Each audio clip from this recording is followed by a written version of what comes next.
মেকআপের ব্রাশ আর হেয়ারের ব্যাগ না নিয়ে আমরা ব্রাইডকে সাজাতে চলে গিয়েছিলাম। কি পড়বে বলো?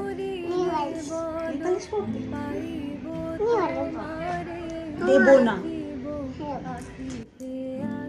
কি দেখাচ্ছে তুমি হাতে? Nail polish.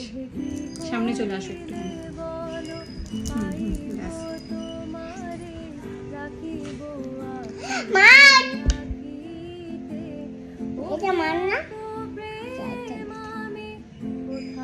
কোথায় পড়াবো? পায়ে?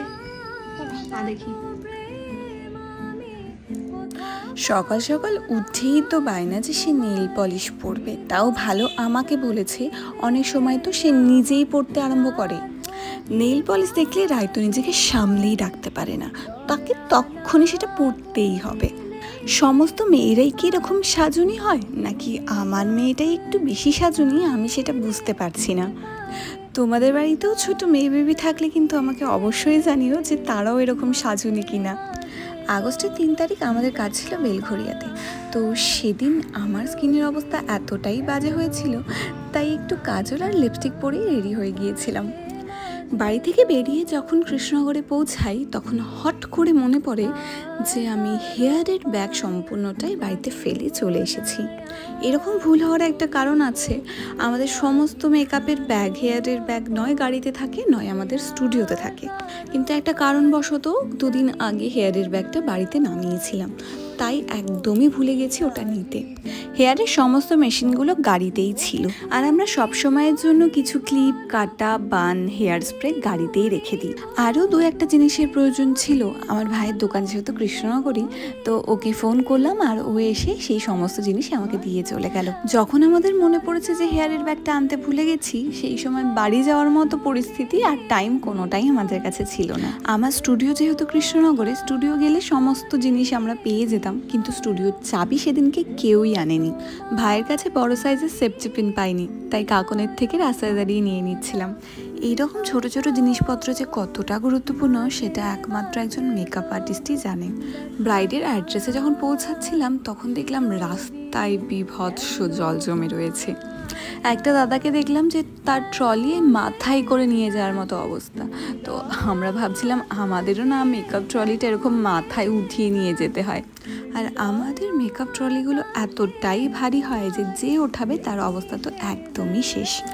যেটা ভাবছিলাম সেটাই হলো। সামনে এতটাই জল জমে গেছিল যে ট্রলি হাতে তুলে নিয়ে যেতে হচ্ছিল।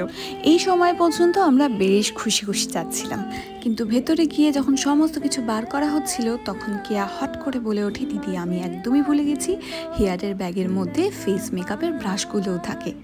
হেয়ারের ব্যাগের কথা যখন মনে পড়েছিল, তখনই যদি ব্রাশগুলোর কথাও মনে পড়তো, তাহলে তখন আমাদের জন্য একটু সহজ হতো। কিন্তু এই মুহূর্তে দাঁড়িয়ে আমাদের আর কিছুই করার ছিল না। একটুও চিন্তা ভাবনা না করে ঝটফট একটা ব্রাশ সেট অর্ডার করে দিই, আর মিনিট 15-র মধ্যে আমাদের নতুন একটা মেকআপের ব্রাশ সেট আমাদের কাছে এসেও পৌঁছে যায়। থ্যাংক ইউ অয়ন, আমাদের বলা মাত্রই ব্রাশটা পাঠিয়ে দেওয়ার জন্য। আমাদের সেদিনের ব্রাইডের পছন্দ আমি যে সব সময় যেরকম ব্রাইড সাজাই তার থেকে একটু আলাদা ছিল। তো তার পছন্দ অনুসারেই সবটা করা হয়েছিল। আই মেকআপ, বেস মেকআপের টোন আর হেয়ার স্টাইলটাও। আসলে ছোট ফেসের মধ্যে এই হেয়ার স্টাইলটা আমার মনে হচ্ছিল যে ব্রাইডকে ভালো লাগবে না, কিন্তু ব্রাইড বলছিল না, সে সেটাই পছন্দ করে, এই কারণে তাকে সেই হেয়ার স্টাইলটাই করে দেওয়া হয়েছে। যেহেতু দিনটা তার স্পেশাল দিন, তো তার ইচ্ছে অনুযায়ী সাজানোটা আমার মনে হয় খুবই দরকার।